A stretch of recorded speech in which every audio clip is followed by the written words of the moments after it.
Thank you, everyone, for attending our virtual Fireside Chat series. We hope that everyone is staying safe and healthy. For those of you who don't already know me, my name is Malika Dvovska, and I'm the Vice President of Corporate Development at First Mining Gold, as well as an executive on the YMP Vancouver team. I'd like to start by thanking our generous and supportive sponsors, without which these types of events would not be possible. KPMG, Castles, Integra, New Placer Dome, Equinox Gold, Verify, and Solaris. We'd also like to thank our global sponsor, Rio Tinto. I'd also like to acknowledge the YMP Vancouver exec who have worked hard to put these events together. A big thank you to my fellow members, Mike Wooler from KPMG and Jen Poirier from Castles. As we launch into the event, please note that this webinar is provided for information purposes only. This event will be recorded, and while we intend to only have the presenters on video, everyone in attendance has acknowledged by registering that there could be unforeseen circumstances where your image or voice is captured or recorded. The structure of today's event, like previous ones, will include a 30 to 40-minute discussion between George, Andree, and Josh, followed by a Q&A period. If you'd like to ask a question, please do so using the Q&A function at the bottom. The chat will also be open if anybody wants to participate in discussion. Lastly, not that I'm an IT guru, but if you experience any technical issues, just try exiting and re-entering the webinar. So we're excited to have the team from Integra here as our guests today to share their perspectives and insights into each of their successes to date, and importantly, also their success as a team.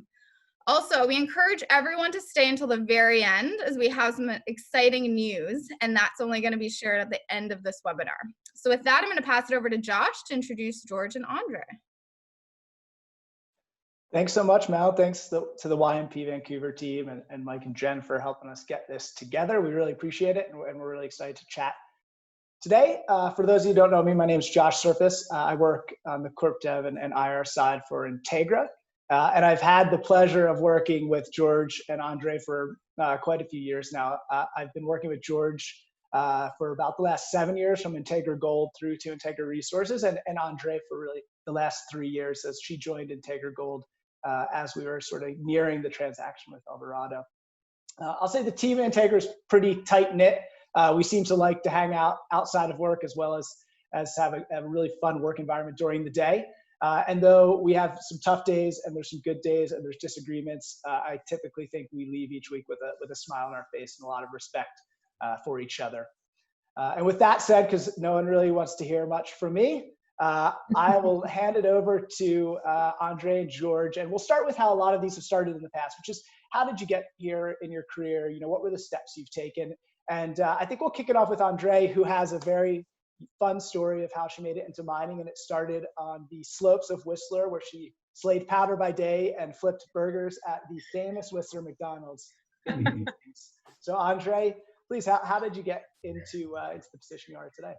Yeah, no, thanks, Josh. I think I have a bit of a different background than for sure most people in the industry. Like Josh alluded to, I was a bit of a ski bum to start with, but was working up here in Whistler doing my undergrad actually by correspondence almost 15, 20 years ago. And after doing that, I moved back to Toronto and did my MBA. And it's really after doing my MBA that I got into investment banking. Mining was by far the only sector I had an interest in, and really enjoyed investment banking. Really loved the M&A, kind of the very transactional aspect of the job. And I always thought eventually I would move to this side of the industry, but that was more like my 10-year plan. And so let's say I switched a lot faster than I thought I would. It's actually a funny story. It was a client of ours, was the CEO of Golden Queen Mining at the time. So he reached out to me on a Sunday night and asked me if I wanted to join the company as the CFO. To be honest, and I was young at the time. I was like 33 years old. It feels like a very long time ago. My first thought was to decline. I was like, well, yeah.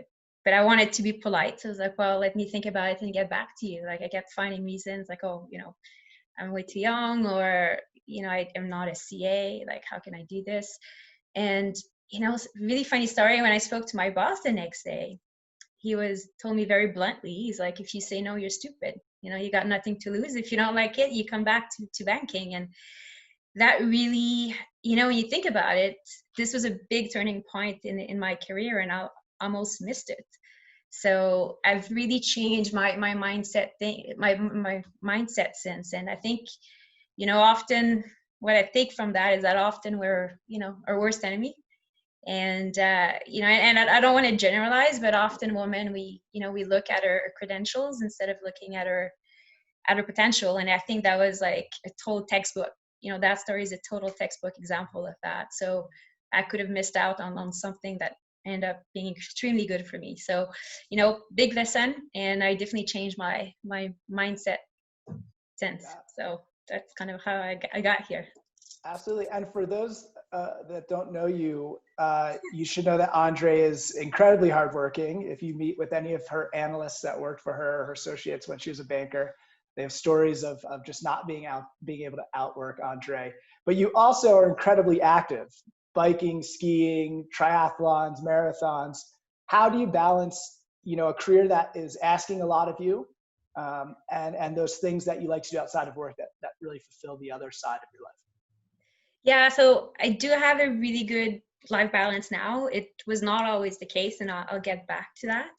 I think I just have a lot of passions outside of work. For me, doing some sports of some sort is a bit of it's a great outlet, a stress outlet. And I think it just takes a lot of time management as well. And, you can always find the time to exercise. A commute to work, we try to bike instead of drive. So it's easy to try to, in our case, to try to, to mix work and pleasure outside of work. Yeah.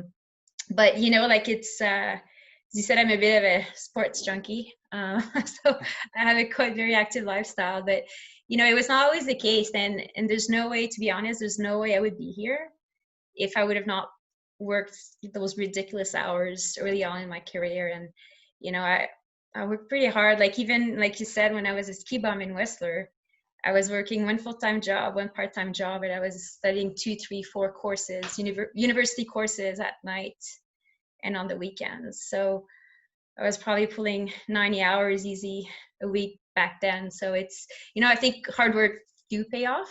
And, for those on the webcast right now, that are starting your career, you're young, it's time to, you need to work hard. It always pays off. Like you get, it's not all about luck. Like in life, you need to, there's a bit of luck involved, but you really need to work hard and make your luck. Absolutely. Mm-hmm. And before we jump to George, with some similar questions, was there a turning point at some point in your career that really you saw things started to change and it stuck with you? And then things that you could share with, young mining professionals like myself as well that are, just starting a career in the industry. Yeah. Well, obviously switching from banking to this side of the industry was a big move, but also joining Integra Gold was definitely a big turning point, in my life. When I look back at my career, it's pretty much made up of a lot of mini little turning points, and there's always something to gain from each experience. There's a line from Sheryl Sandberg's book Lean In, that I really kind of stuck with me after I read the book, but it's like, something along those lines, that your path is not to go through a corporate ladder, but life is more like a jungle gym.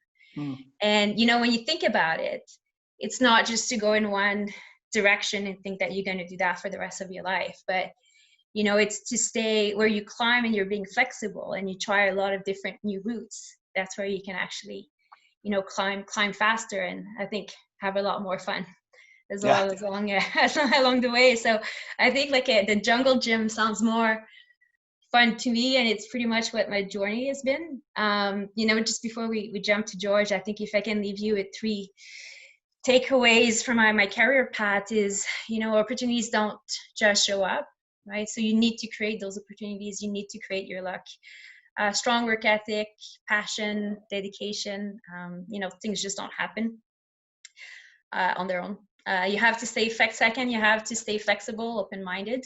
again, the whole jungle gym Mhm. story. So when opportunities arise, you need to have the guts to take them, but you also have to look for what's out there. And lastly, and maybe most importantly as well, is that you don't build a career on your own. So your network can offer you opportunities, and also the team around you. So your team will support you along the way, and that's very important, to have the right people around you. Absolutely. And so switching to George, who had a slightly different path, whereas Andree, you've always been on the finance side and came in through the banking into the corporate side. George, you started as a bona fide rock kicker, I believe. So how did you find geology, and tell us a little bit about the start of your career? Yeah, trust me, Josh. It was absolutely the very last thing I wanted to get into. It was certainly not a desire. Coming from a family of mining engineers, essentially, where we got dragged around the world literally from one mining hellhole to another, and experiencing that and saying I would never want to put myself into this ever. I took on a career path of going towards the military, believe it or not. And, out of high school, for me, my path was sort of set on becoming a naval engineer with the military and having the military pay for this fine education. Went through all that, the whole steps and rigmarole required to get into military college. And it took a year. It was a year's worth of testing and running through hoops and jumping over this and tests. And everything was on track. And then that year, there was a government cut. It was a budget cut. So they cut out, I think they reduced the program admissions into military college from like 100 for that cycle down to 10. And I didn't have the best mark, so I knew that my game was over. There was no military for me. I didn't have a plan B. Didn't know what I wanted to do, and so my father said, "Hey, why don't you sort of go work in the swamps and hills of Abitibi and cut lines and do geophysics? I have this friend who's got this great mining project." I said, "Okay, I'll give it a try." And it didn't take me long to figure out that there really is no life like that one. It was constant amazement of being out in nature, which I really like doing, and getting paid to do it, and paid to do some really amazing things. And so that was it. Came back that summer. My dad said, "Hey, how did you like that?" I said, "I loved it." He goes, "Well, why don't you try geology?" I went into geology. My mom didn't talk to either of us, by the way, for when I made that decision, because she didn't think that it was a career for any self-respecting gentleman husband, having been dragged around the world so much herself. So yeah, we total silence from her for about 3 months. But yeah, I wouldn't change a thing. It's been awesome. And for you're well known, I think, in the industry for having some of the best stories from the field. I think a few people have even said you should write a book. Do you have, while we're on the subject of exploration and what drew you to the field, do you have a quick good story about an exploration, some time in the field or whatnot? I know there's a bunch. I'm running through a few of them in my head right now. So what do you got for us today? Yeah. Gosh, there's so many. Some of them are scary, sad, tragic. Some of them are shocking. Some of them are wonderful. I guess the one that kind of, starting on the shocking end. So I ran a company that had a gold mining operation, and I won't mention the name of the company or the name of the asset, but it was my first kick at the can at managing production at a mine site. Let's just call it out in the jungle. And things were going pretty well at that mine site. However, there was a heavy union component to that mine site. And depending on where you were at in the cycle of contract negotiations with the miners, they were either your best friend or your worst enemy. So one week you get invited to their kids' birthday parties and celebrate, you'd be their best friend. But then I remember one day in particular when things weren't going so well in terms of contract negotiations, driving through the mine gate, seeing this massive crowd of people like gathered just to see me at the mine gate with a dummy, a life-size dummy of me on a pole with a sign around its neck saying, "Hola, Señor Salami," and poured gasoline on it and lit it on fire just for me to see. Wow. These same people were, had me in their houses like the week before. So it was a game kind of thing. And yeah, that's kind of one of the more shocking stories. But I have so many pleasant memories of working in the Andes, the Sierra Madre, seeing things that most people don't get to see, getting exposed to cultures that most people don't get exposed to, and just meeting some really awesome people in the process and getting paid to do it. And so, yeah, I wouldn't change a thing. And so when and how did you make the decision to move, let's say, from the technical side, from being in the field full time to, where you are now, like into the corporate side, into the office, into eventually the C-suite? Yeah, it kind of sort of, it happened. And, I like to think that, there's an element of dues paying in this business where you have to, especially as a technical person, you have to pay your dues in the field. And, and sometimes it's not easy. I had many times in my career thinking, wow, do I have to really be away from home this long, or away from my young family at the time for that long? When's this going to end? And so it kind of ended for me in a small way, 8 years, post-graduation, where I'd kind of seen enough to take on a more senior role with a major mining company. It was Cameco. It was the gold arm of Cameco, now called Centerra. And that was a great experience. But I still did a lot of traveling, a lot of field work, especially in Southeast Asia. And but really the big sort of transition for me to the executive C-suite, I guess, if you will, was kind of early 2000s, working for a Swedish company. And that was it. And then my field time kind of ended. And ironically, I really missed it when it ended. And it was bizarre because I could not wait to get back to what was deemed the normal for people and their working environments in big cities. And then when I got back to being in the big city and basically desk bound, I really missed being in the field. And in particular, what I missed was the camaraderie of working in a field setting. Yeah, absolutely. So one of the things that you've really latched onto and have been an advocate for is technology, innovation within the industry. How did you get involved with that?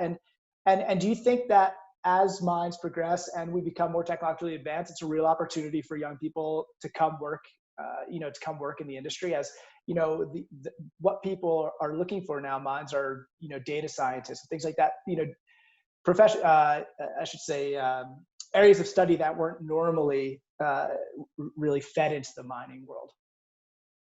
Yeah, maybe to answer your last question first, it's going to take this generation of technology adopters to literally bring technology into mine sites and exploration sites, and it's happening now, and thank goodness for that. How did I become so sort of focused on technology in mining and exploration? Yeah, it started with literally my first job at a university, and this was sort of late 1980s when the sort of the personal computers were starting to come into vogue, but except the personal computer back in that day was 50 pounds. It was called a K-Pro, and it was the most obsolete thing that you could ever imagine. But first truly portable computer. So I started working with that, and that was great because it was kind of the first wave of computers in the field that we were using.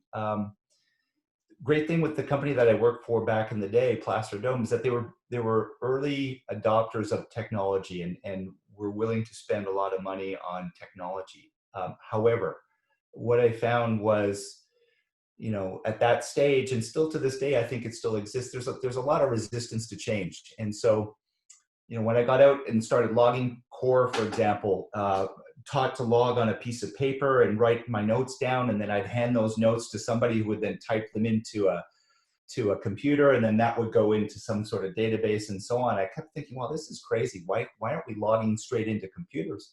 And so we kind of invented a system within Placer where you could do that. And the company said, well, take this gadget on the road, and which I did. And I toured all the projects around, and it was incredible the amount of resistance to change that came with that. When, I was basically handing them the tools of something new that was going to make their job easier. It was like, no, we don't do that. We don't, we're going to resist that change. We're not going to use this thing. So I guess being the stubborn character that I am, the more people were pushing me back, the more I was pushing.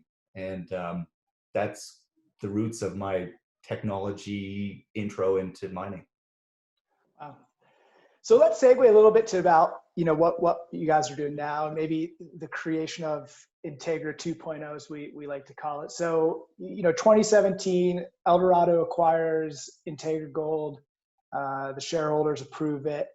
And, in theory, we were all looking forward to a couple weeks off.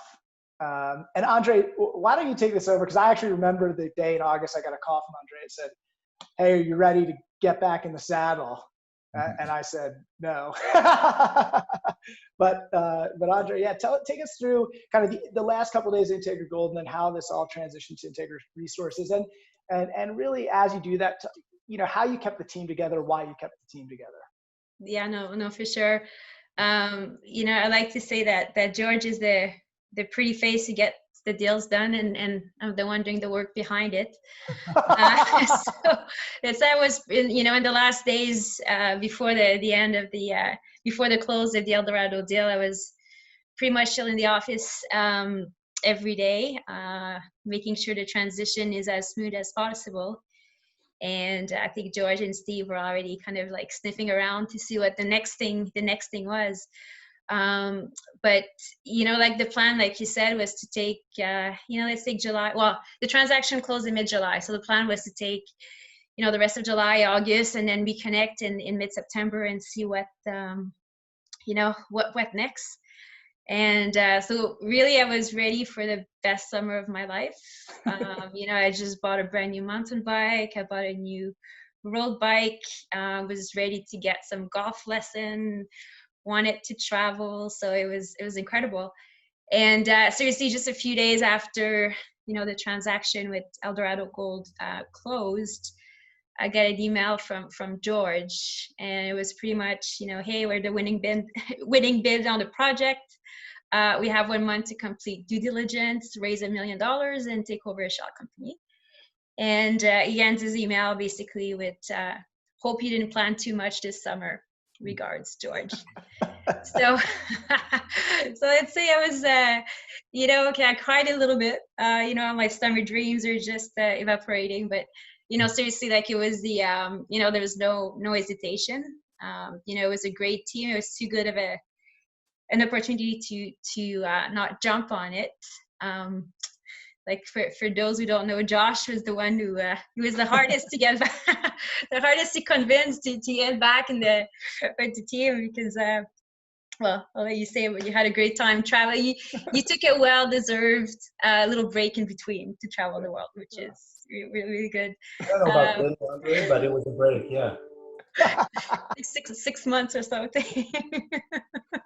Oh, roasted here.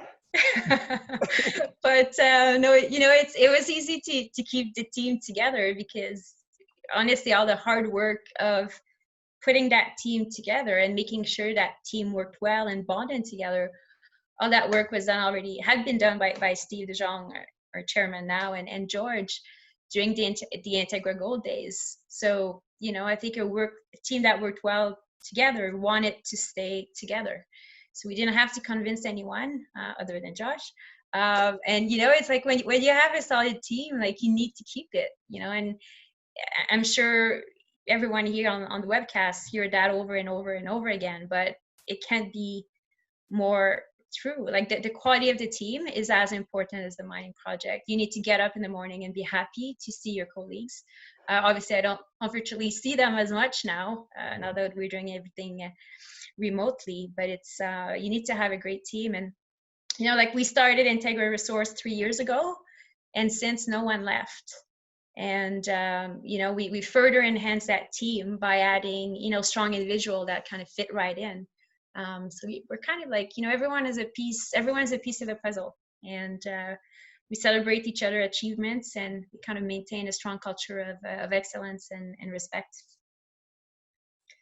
Fantastic. And as sort of on that building of culture and keeping the team together, mining in particular is a industry notorious for cycles, for hiring and firing, for age gaps, which we're seeing right now, where there's an aging C-suite and aging technical side of the business, and there's a gap to the next generation. So, and I'll ask this to both of you. How do you retain talent? How do you attract people in an industry that can be so cyclical? Go for it, Andree. Okay, sounds good. Well, maybe just one quick note on how you retain talent. I think down the road we need to treat our employees well. In the mining industry, obviously safety has a big component to do in this, but it's health. It's you need to give your employees opportunities to grow. Like, I'm a big fan of continuous learning. I think you need to pay them fairly as well, because it's really tough, and especially in times right now where gold price is high. It may be more competitive in the industry, so good talents, it might be hard to retain people. So you want to make sure they're happy to work with the team, and I think that's the best way to keep your employees. And how do you attract people in this industry?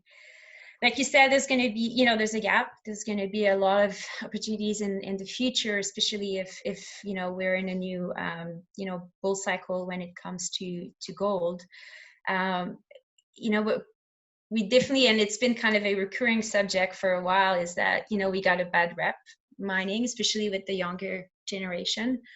So how do we attract people? And we compete, with technology, we compete with some really, other industry that could be a little bit more, and so I think we're definitely making big improvements in terms of cleaning up the image of the industry, and obviously the big push on ESG is definitely helping us. I think it's going to help us not just attract employees, but also down the road investors. But for sure, I think that's a big component to clean up the image of the industry.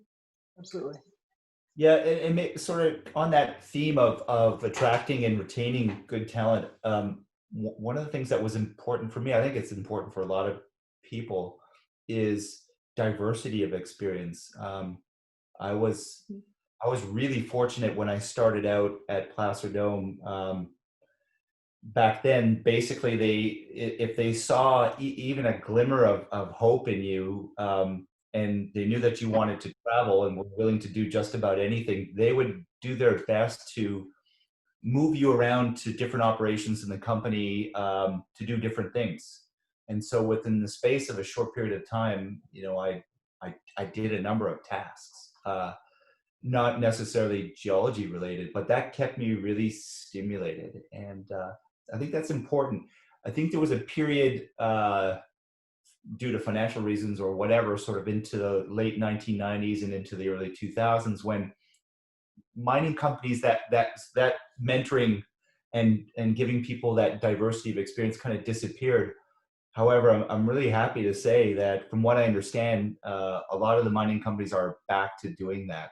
Basically, identifying talent, people who want to get out there and work hard, but just get as diverse a background as possible, and just move them around and give them so much experience. I think that goes a long way towards retaining people, for sure. Yeah, I think I've heard you both and Steve as well say, you hire the person, not the job. You can always find the job for the right person. So that's good. And I think that's what that's where technology has done a really good job, and other industries where they've really just found someone that fits and works, and that's what makes a great team member. So cognizant of time, I'm going to move it ahead here. And Andree, you had brought this up just in your last comments, which was ESG. And I know, George, you just had an interview with Mining Journal about what we've seen what the major miners are doing to help out during this time, and now what the junior miners are doing. And Andree, I've heard there's I know, because I guess I work for Integra, but some pretty interesting initiatives going on down on site in Oregon, Idaho. So can you tell us a little bit about what Integra has done to address ESG and some of the COVID-related issues? Yeah, no, that's for sure. I can, go through a few of our initiatives that are a little bit more related, more of a result of COVID. I think what came out of the whole thing is that it kind of gave us an opportunity to help, to be, to have an impact locally. For us, Jordan Valley, that's the closest town to a project, and it's a very remote community, actually on the Oregon side of the border, so southeast Oregon.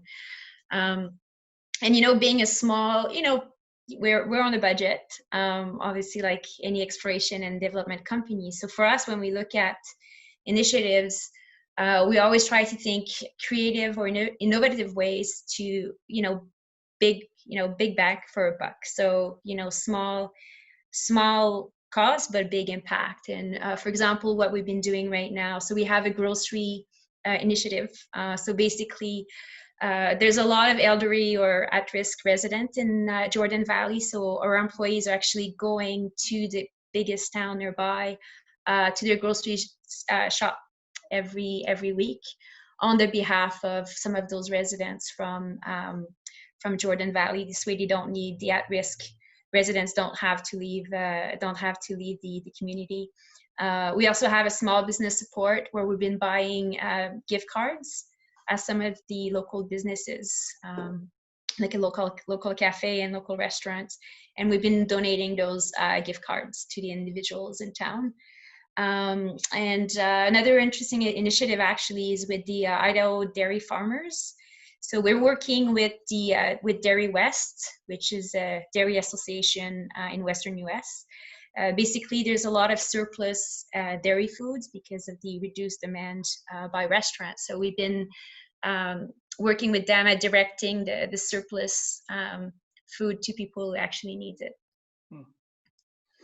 Yeah, that's awesome. And I've heard it's been really well received down Jordan Valley, and really appreciative of, just like you said, doing little things with big impact.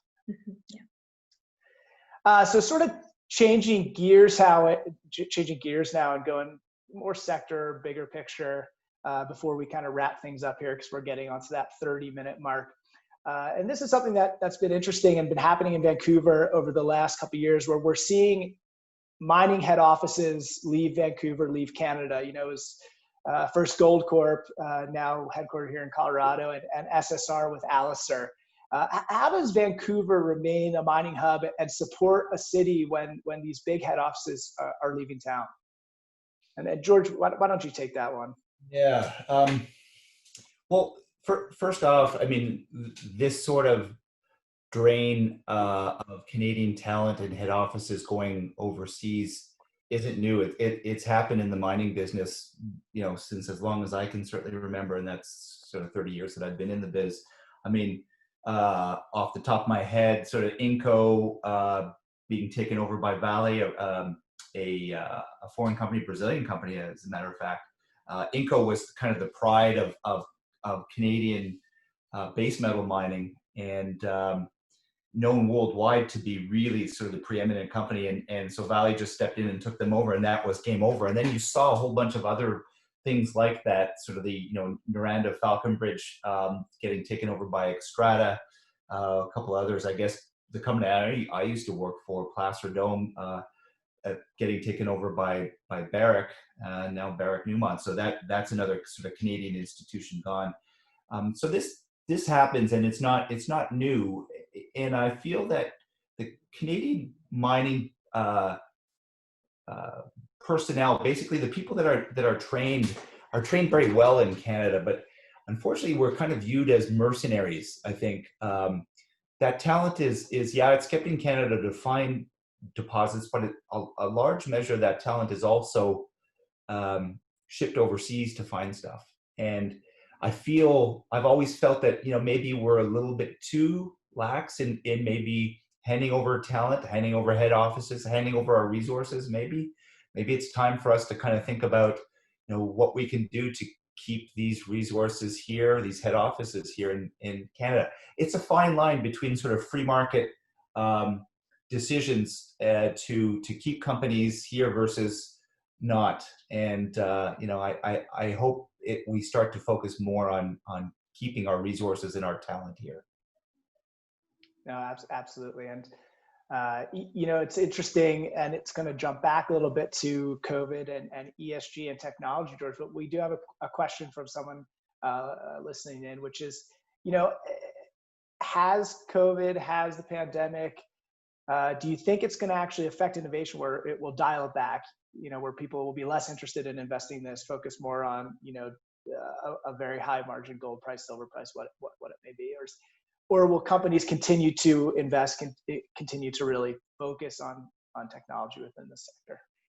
Yeah, I've heard rumors to the effect that gold companies in particular are making so much money now. Their margins are so vast that they really don't care much about impacting their bottom line by implementing technology. I don't believe any of that, by the way. I think that technology sort of revolution in the mining space started a couple of years ago, and it's just going to keep gathering steam. Legions, armies of people who've been doing exactly what we're doing right now, talking to each other remotely, getting businesses done remotely. That's a wave that's hit all business sectors and mining as well. And I don't think that's going to stop. I really don't. And just to add to this as well, if you look at the future, I mean, climate change is there, and we as an industry need to find, we're finding steps to reduce our footprint, and I think technology is critical in there. How are we going to mine a resource in the most efficient way with the less, carbon footprint? So I think we definitely need improved technology. Just if you just look at what's driven by the by that need to protect our environment. Absolutely. And just as we wrap things up here, and Andree, I'll start with you. What is your, you gave some of your, what you think helped drive you in your career in terms of working hard and just like constantly learning. But what advice would you give to young people starting out in mining? And in particular, kind of going back to what you said is that, women, you believe are more cautious in their careers, as you said earlier, and that, do you have any advice, particularly for young women starting off in mining? Yeah, no, for sure. I think, and thanks for bringing this up.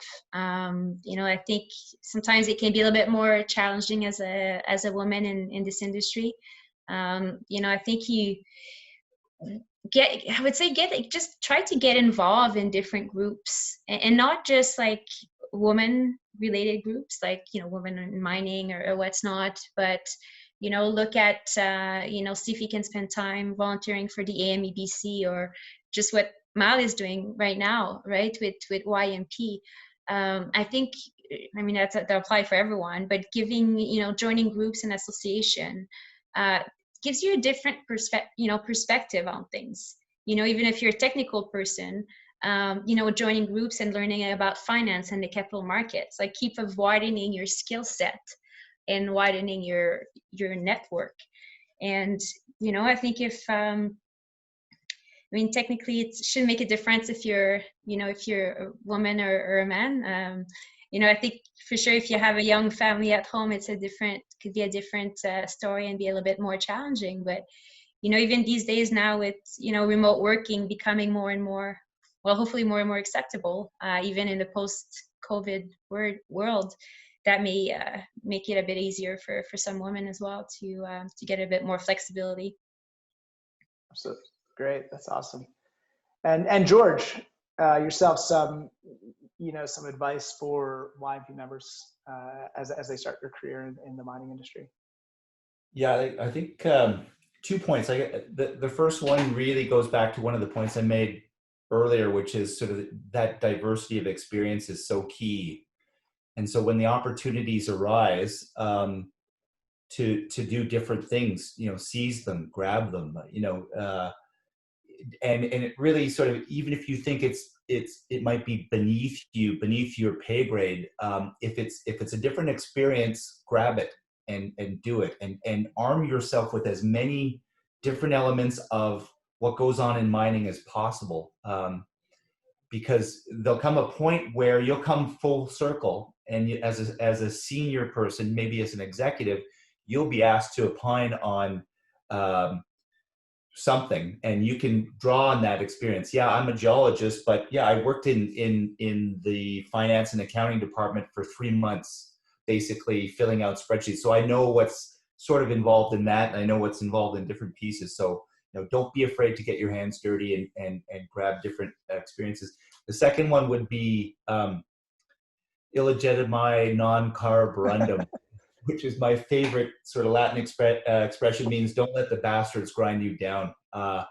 You'll meet people in your business career who will say, you can't implement this technology, we don't want it, you can't do that, that project is unfinanceable, this thing will not be a mine, etc. Never accept that as doctrine. If you really believe it in your gut that you've got conviction that something is not the way somebody's trying to ram it down your throats, stick to that and don't let anybody grind you down in the process. That's great advice. And as you guys were wrapping up there, we got a few questions thrown in here. So I'm going to toss them back your way. And I think it would be great to hear both of your opinions. And I know you've both spoke about this in different mediums, but with rising gold price, with the rising silver price, a lot more interest in the sector. Do you expect the mergers, the M&A, which has been pretty healthy so far this year, to continue or to get even hotter? Andree, why don't you go first? Sorry, put you on the spot with that one. No worries. We were kind of expecting anyway that wave of M&A, because it started with all those big $1 billion M&A transaction a few years back, and typically this kind of trickles down to our level. So this kind of M&A environment was kind of expected, but now it's kind of coupled with that high gold price. We could, I don't know if it's going to explode. I think it's definitely going to maintain. But I think there's more and more of a scarcity of good quality project. So I think there's going to be a limit of the amount of M&A we can see. But I can see that for sure continue for the future. Mm-hmm. And George, what's your take? Yeah, I would agree 100% with everything that Andree just said. I might add to it that based on the kind of the setup of things aligning themselves, and to Andree's point, we expected M&A to hit now, and that's a result of companies doing a lot of balance sheet cleaning up their respective acts. So they were way healthier kind of in the pre-COVID environment, and then obviously what's happened has sent the gold price especially to skyrocket. And I think the velocity of everything that's happening now is going to get reflected in the velocity and the speed of M&A. I think you'll see a lot more M&A happen in a compressed period of time compared to previous boom cycles. Interesting. Yeah, it certainly should be a fun time, we think.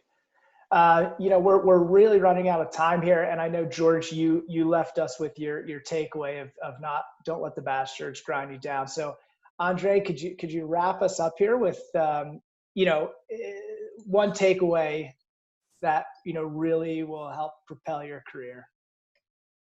I think you can probably, for people that know me, I get pretty passionate about things. So I think if you're just passionate about what you do, and you take you'll do it with pride, and people will see that. And I think that's where it's important to do what you love. And I think in a very cyclic industry like ours, being passionate is what will help you through the ups and downs, and have a team around you that share that same passion as well. Awesome. Well, I've just been informed. I thought we were going for 50 minutes, but we have an hour. So I got a few more questions for you. Great. George, this one's for you actually. Where do you discover new technologies for the industries? Universities, startups. Where do you think these things come from? Yeah, so I'm trying to think about some of the better things that I've seen of late, in the last couple of years in terms of technology specific to exploration. And the really good ones that I've seen in the last couple of years are really from people working in their garages on tinkering and fiddling with stuff, knowing the exploration cycle and knowing what's required and thinking about it and saying, okay, well, there's a technology solution to this. I'm going to work on it in my garage, sort of thing. So that's kind of the start. Yet universities are starting to become more and more prominent when it comes to technology and innovation in mining, and we're starting to see some phenomenal things. Sadly, the mining technology is still so underfunded. I mean, relative to all other technologies on the planet. So it's still something where we need to see a lot more money pouring into. Like, there's really no VC venture capital fund that's really just focused primarily on mining technology. We need to start seeing more of that. That's my rant, Josh. I've heard that before. Andree, do you feel like Integra 2.0, as we affectionately call it, has made things harder or easier for you, for Integra Resources? Was it instant credibility? Or do you feel like sometimes we're overshadowed by the past? How has having that success in the past changed how we're moving, or how you're moving Integra Resources forward now? That's a good question. I think we definitely had that success in the past, and we were able to leverage it. Mm-hmm. Typically, if you had success in the past, if you keep, doing the same thing or just improve it, you should be successful as well. But, you still have to, you can't take that for granted, right? Not in this environment. So you constantly, I think I'm pretty proud of what we've achieved with Integra Resource.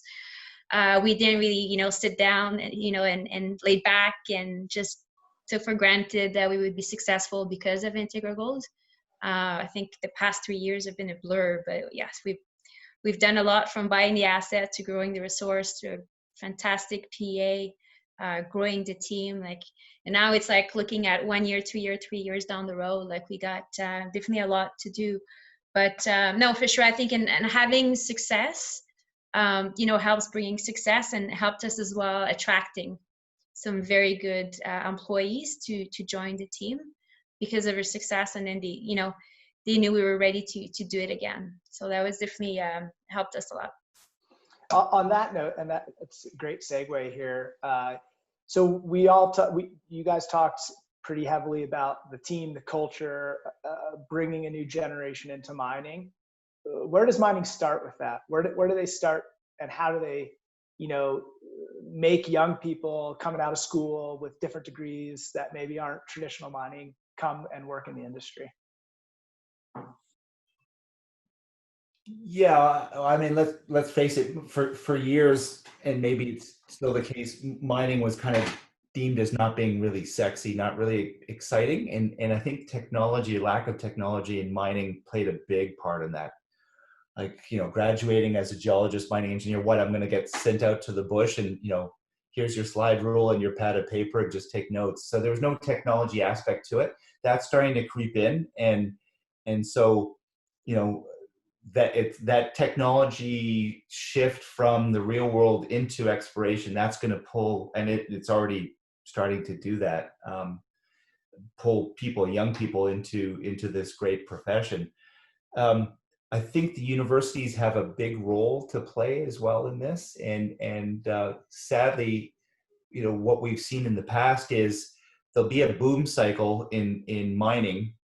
By the time the boom cycle is kind of halfway baked and done, the universities will start pulling people into mining to say, hey, there's this great career waiting for you. By the time they graduate, those graduates, be it mining, engineering, geology, whatever, the boom is done. And so you have a whole mass of people who are graduating into really sort of downtimes in the business. So we have to change our thinking about how and specifically when we pull people into this great profession, and also giving them the tools so that they can hit the ground running when they graduate, and not just trying to sort of push post-secondary academia on them as a means of funding crotchety old professors. That's another one of my rants. Well, it's funny you say that, actually. At Integra, we just hired a young metallurgist. He's 32 years old. And I had asked him, how did you get into metallurgy? And he said he went to school to he wanted to be a civil engineer. But there still is, and I know our COO, Tim Arnold, has a very similar story. Well, he went to school and they said, hey, there's a lot of scholarship money in the mining side. And so, why don't you apply to be a metallurgist? You can apply for the scholarship money. And if you don't like it after a year, you can do something different. And he said he did the first year, which was sort of all the same engineering you would have to do for a civil engineering job, and got an internship in Nevada and just loved it. He said, you're working with really interesting people, you're working on really interesting projects. And so he stuck with it and became a metallurgist. And this past weekend, I'm Denver based for those that don't know. And I was up in the mountains and I actually ran into 3 people that work at the Climax molybdenum mine, which is just outside of Leadville.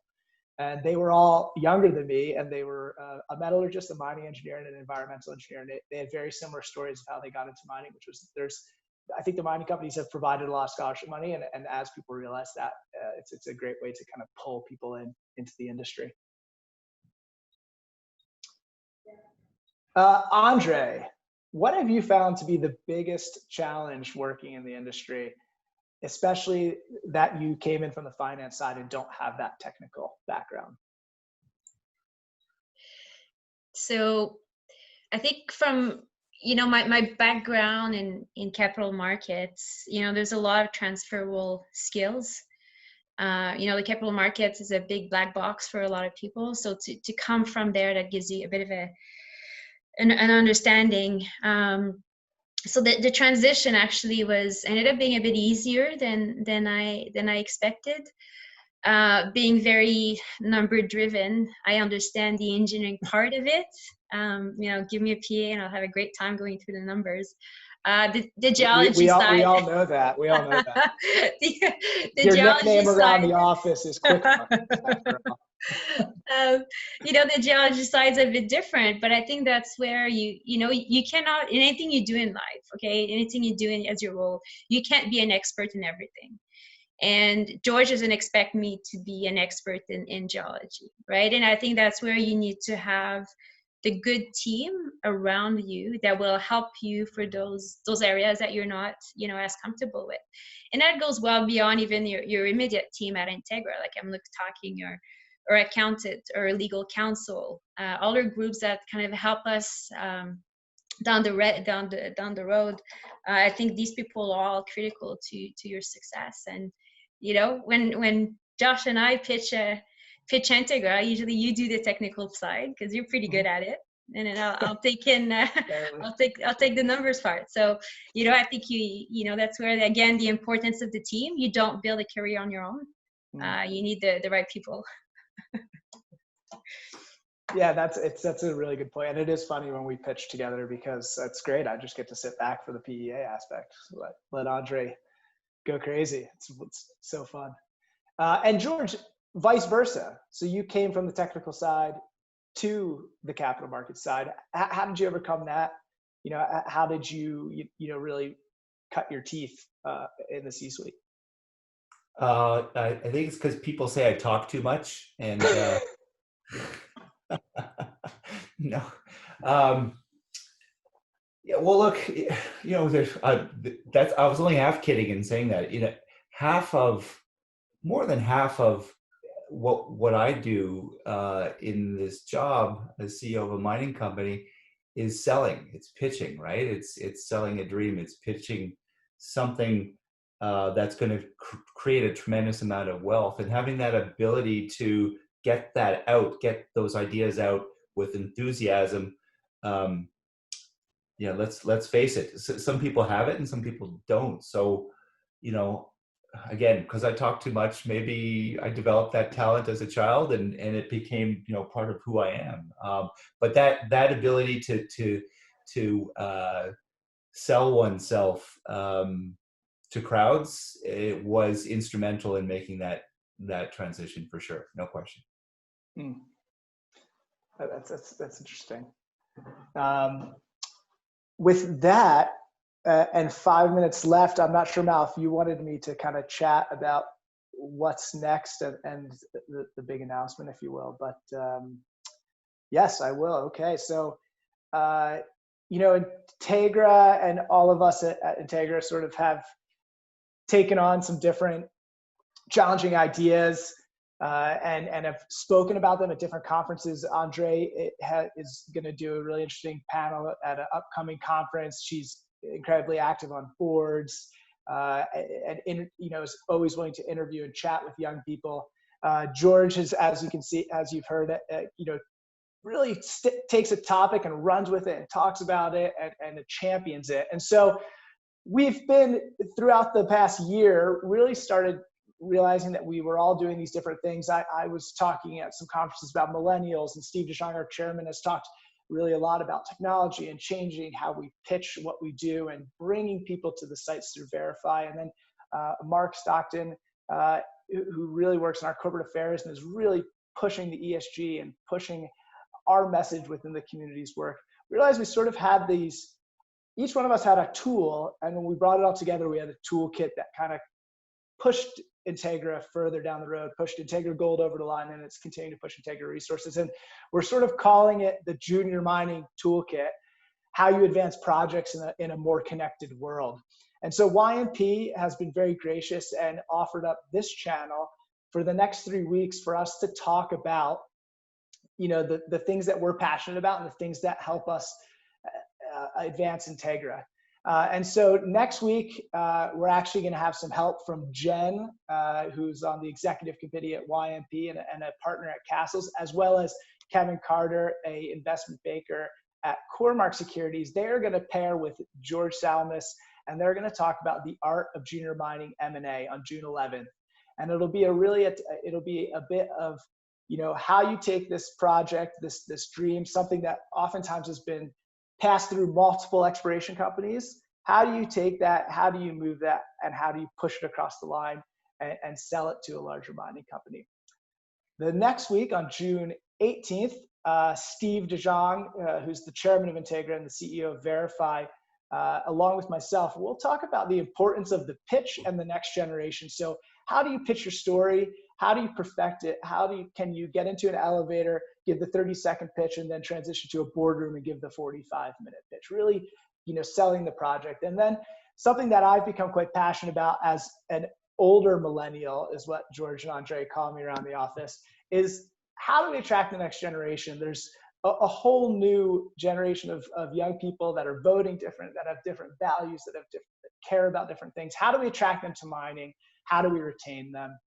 And then to wrap up in week 3, I've titled it The Heartbeat of the Company. And that's going to be Andree St-Germain and Mark Stockton. And Andree's going to talk about how you get on a board, especially as a young person, and then how do you steer that board? How do you direct that board? How do you be a contributor to better the company? And then Mark will talk about something that's becoming more and more important for the industry, and it's something that we hold dear to our hearts, is ESG. And especially ESG amongst juniors, because in our opinion, it's never too early to start. And as Andree said earlier, you don't need to spend a lot to create a big impact. You just need to have boots on the ground. You need to be listening to your community. You need to hearing their needs. And so Mark will take us through his experience at Integra Gold and bringing Val-d'Or on our side with Lamac, and how we're doing a very similar thing down in Idaho and Oregon. So look for the invite. Will go out tomorrow or Monday for the first one with George, Kevin, and Jen. And then each week, the next webinar will occur. So we really appreciate everyone logging in today and listening. I know it was a great experience for me, and it's always great to hear Andree and George talk about their careers and what drives them each and every day as we wake up and work in this world. And we look forward if you can join us next week for the art of junior mining M&A.